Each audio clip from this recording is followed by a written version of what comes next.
बरगढ़ जिला चकरकेन्द गाँवर पुओ रितेश मेहेर हैदराबाद ठारे आयोजित जातीय पारा संतरण प्रतियोगिता जिति रौप्य पदक। रितेश 100 मीटर संतरण को 1 मिनिट 55 सेकेंड समाप्त कर द्वितीय स्थान में रही। केवल 30% देखिपा रितेश छोट बेलू संतरण प्रति रुचि रखी जड़े नाममात्र चाषी परिवार आसी भी जातीय पारा संतरण रेस्रे से रौप्य जीति निज परिवार और ओडिशार गौरव बढ़ाई।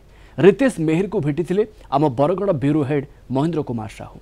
जातीय पारा संतरण प्रतियोगिता रे बरगढ़ जिला चकर केन्द्र रितेश मेहेर को मिली रौप्य पदक। जेतेबेले हैदराबाद रे रौप्य पदक पाई घर को फेरी सहित आम सीधा सलख आलोचना करवा। रितेश बाबू कलिंग टीवी को स्वागत करुछि। प्रथमे तो मु गाँ पोखरी प्रैक्टिस करछि सर, तापर मोर नेशनल हैदराबाद रे होइतिला पारा संतरण प्रतियोगिता रे मु 15 रु 18 तारीख नवेम्बर मोर पारा संतरण प्रतियोगिता थिला।